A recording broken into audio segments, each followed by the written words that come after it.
Hello friends, welcome back. So now we will start Java Servlets, and Java Servlet is the part of Java Enterprise Edition. So before to start learning Java Servlets, we need to understand what is servlet. So let's take the introduction of a servlet. A servlet is a web technology, or we can say a Java Servlets is a web technology that can be used to develop the server side component. So what is server side component? Suppose if you take the example of your Firefox browser, or Chrome, or Opera, or Microsoft Edge, or any other browser, whatever you are preferring and you are using, you will see in your browser you have one address bar, and inside this address bar you type some URL of some portal or some website or some server. Means that is nothing but you are sending a request to a particular server. Suppose if I type here google.com, simple. So what it will come? Now the request is going to this server. Which server? This google.com, this Google server. And what your Google server is doing, it is taking the request, and that request, after taking the request, your Google is processing that request and returning a result back to the client. So our client is this browser. This browser is our client. And what is server? Server is deployed into server is installed in some machine, and in that machine one server is in that machine one application is deployed, that is a Google application, and that application has one component that is taking this request. Suppose if I search here, Java, and I press enter. Now some component is there that is making the search process, and it is returning the result back to the client.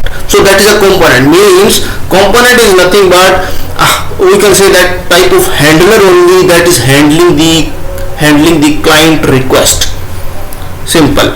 So what we can say that a servlet is a web technology that can be used to develop the server side component. It is a server side component that handles the client request. A technology, or we can say it is a technology that is used to create Java based dynamic web project, or you can create static web project also. It is used for developing dynamic web application also. What is the application? We will see. How many types of applications? We will see. Or we can say a servlet is an interface that must be implemented to create servlet or to create server side component. A Java class, or we can say that this is a simple Java class that extend the capability of a server. It accept the request and give the response back to the client. It also responds to any type of request. A Java program, or we can say servlet, is a Java program that run inside your JVM on the web server. It will run on web server. One more thing, web server you cannot run with your main method. So far, how many programs we have seen? All the programs has one starting point, that is nothing but a main method. But here there is no main method. Your servlet has to be run into some server. That server, whatever you are preferring, you may choose. You can use Tomcat, Wildfly, or any other server. Whatever you are preferring, you can use. But server don't have any main method. It will run only on server only on server only. So that is called servlet. That's why this is a web technology, and that can be used to develop the server side component. So that's why it will run only in server. So if you see this diagram, from this diagram also you can very clearly understand what is your client. Suppose inside your client, so far what we have typed here, we have typed here google.com, we have typed here. If I open another tab, so if I another open tab, you may see you can type another URL like youtube.com, that is also fine. So you may see it is returning result accordingly. So because this is a different server, that is another server. So like that, this is another server, and on that server that YouTube application is running. So in the similar way, if you see this diagram, we have one client, that is our browser. That browser can be Chrome, Firefox, Microsoft Edge, Safari, Opera, Internet Explorer, or any other browser. And that browser is a client, and that client send a request to server through URL, and server sends the response back to client. Client is nothing but the web browser. So if you see this diagram, this is our server. Server will nothing but this will be a machine only. It's nothing but a machine. In that machine, in this server, one web server is installed. You can say that this server is nothing but a computer only or machine only. Into this machine, one web server is installed. Under this web server, web container is there. Under this web container, you may deploy n number of applications. Currently, we understand. Currently, you can see we have deployed only YouTube application. Suppose, for example, I am taking YouTube application. So that is fine. Or n number of another application you can also deploy.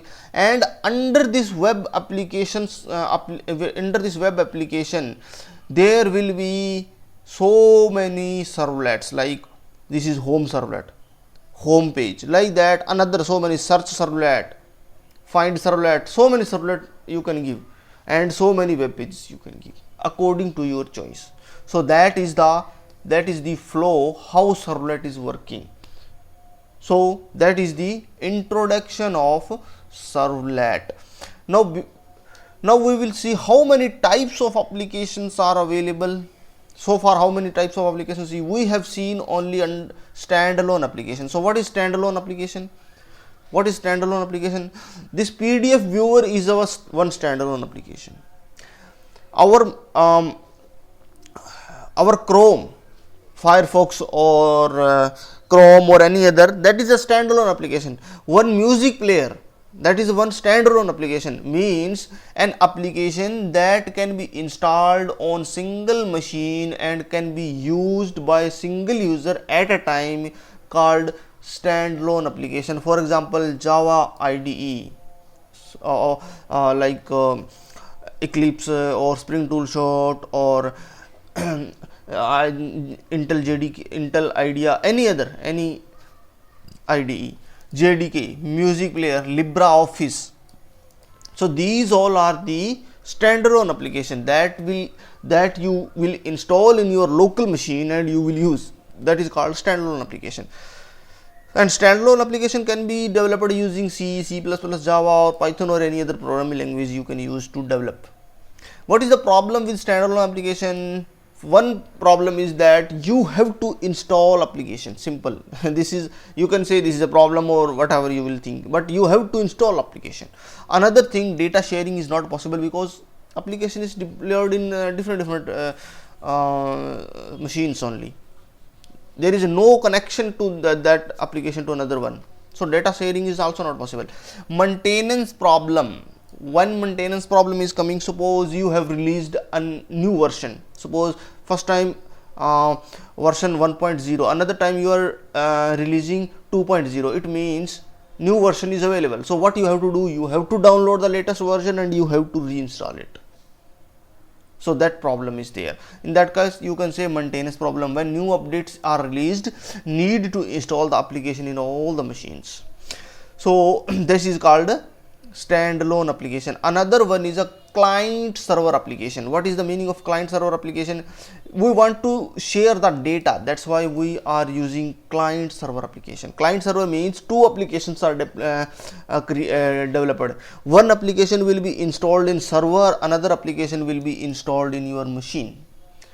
So client server application divided into two parts. One part is installed on server machine and another part is installed in client machine, and using this one you can share the data. Data sharing is possible because client is installed in, because clients are connected to that machine only, clients are connected to server only. So that's why, and that can be used, that can be created using C, C++, Java or Python. But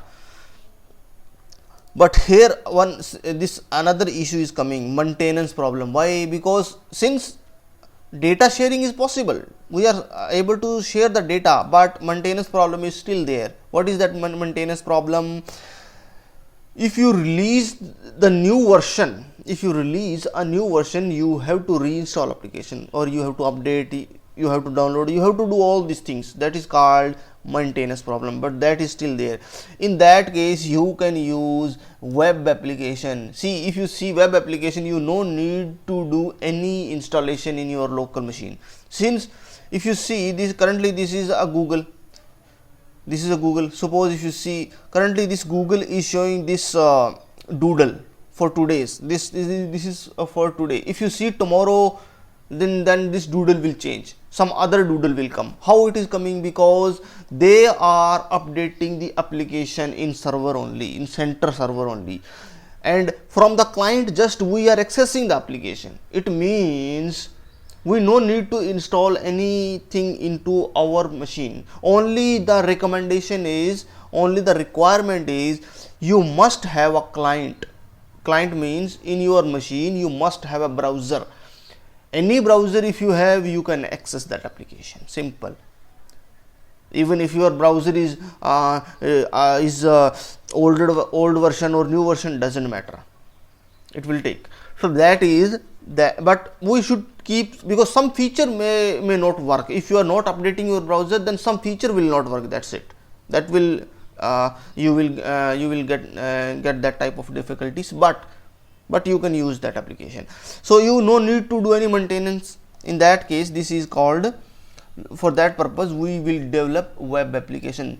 Entire application will be installed on server machine that can be accessed by multiple client, and client can interact with the web server using web client, and a web client can be a browser such as Chrome, Firefox, etc.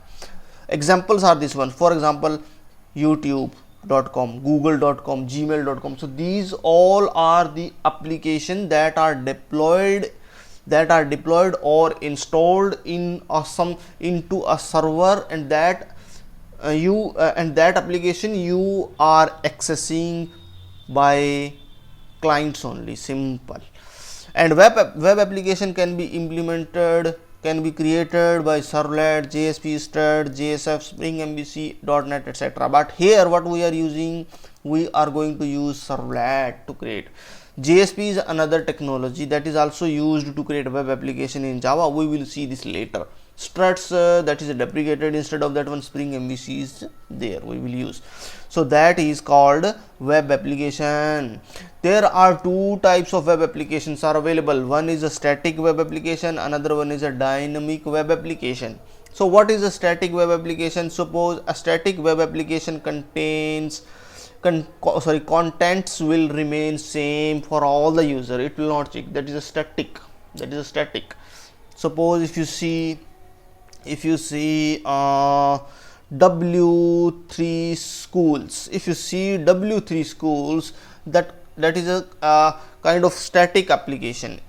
This page will remain same. These tutorials, learn Java, these tutorials will remain same for all the user, like that only.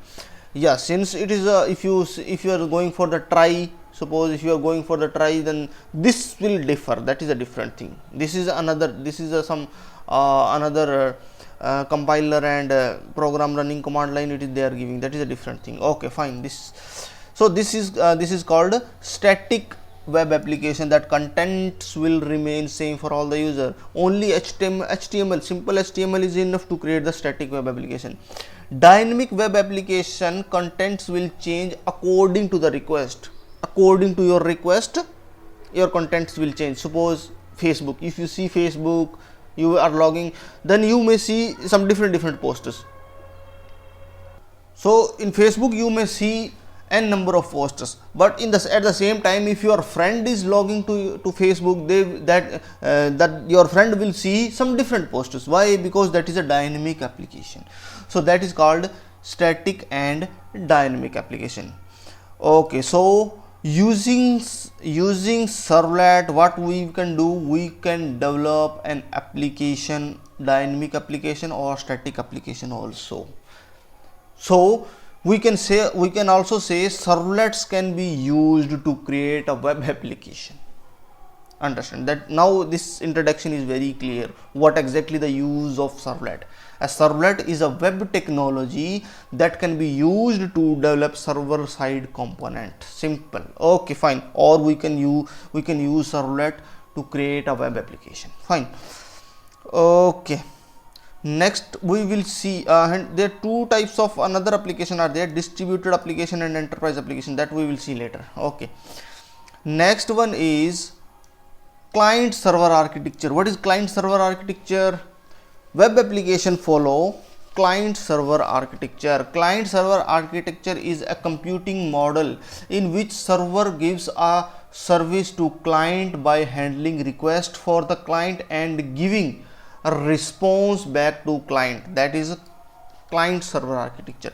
Client server architecture is like a producer consumer scenario where consumer request for data and producer produce it. Simple. So this is the diagram. Here server will be there. On the internet, so many clients will be there. Like Facebook, you can access using your laptop, or you can access using mobile phone, or you can access using your desktop computer, or you can using laptop you can access Google or Gmail account, or at the same time you can use your mobile phone or cell phone to access the Google account and Gmail, anything. Or at the same time you can use desktop computer also. It is up to your choice, whatever client you are going to use. But on the server only one application is there, so that same application can be used across the clients. So that is called client server architecture. Here our web browser can be like a Chrome, Firefox, etc. and client and Tomcat, Wildfly, JBoss is a server. Fine. Next one is a CGI, common gateway interface. Before to this servlet coming to picture, common gateway interface was there. CGI is an abbreviation of common gateway interface. It is a specification for transferring information between the World Wide Web server and CGI program. It is a technology that enables web server to call an external program and pass the HTTP request information to the external program to handle the request and generate the response dynamically. If you see the diagram of CGI, it will looks like this one. Web server, that web server will communicate with the document in the file system, and that web server also will communicate with some other CGI program. That CGI program will be written on C, C++ or any other programming language, but that CGI program will not be the part of web server. Your web server will communicate to CGI program, and that CGI program will process the request, and that request will be sent to the client. Before, this was the architecture, that is called CGI. There are some disadvantages for CGI. It creates a new process every time to process the request, so it is taking more memory, because one process taking more memory. No suitable for more user. For less user, it is a file. Use platform independent programming language like C, C++ or Perl to do this one. So that's why that is a not in use now, CGI. Now servlet is very much what you can say, very much familiar between the very much familiar for a Java developer, that can be used to create the web application. And that is the advantage of, what are the advantages to use the servlet? Servlet is written in Java programming language, so that's why this is a platform independent. Very much useful disadvantage, because that if you see CGI, that will be written on C, C++ or Perl, that is a platform dependent always. But if you use servlet, then that is a platform independent, you can run on any program. Servlet run as a thread, and where CGI will run as a process. So if servlet is running as a thread, that means it is taking a less memory. So servlet run as a thread into CPU, not like a process, so it is a lightweight. It takes less memory to execute because it is a thread. It has a less CPU load compared to CGI, and it is a secured because of Java programming language. So that's why that are the advantages of a servlets. If you see here 3 requests is coming, that 3 requests only will be handled by the same request. So load processing will come, and it will take, processor load will be low, and time also it will take less. And one more thing, it will not take your much memory also. Okay, so that is all about the servlet, and that was the introduction of servlet. So okay, so in the next session we will see some web budgets, like what is web server, what is web container, what is web browser, what is HTTP protocol, TCP, DNS, web application, web technology, web framework, HTML, CSS and JavaScript. We will see this overview for these web budgets, and we will start our servlet. We will start with the servlet demo, and we will okay, that's it. So I hope you like this session. Please subscribe my channel, and we will see you in the next session. So till that, bye bye, and thanks for watching.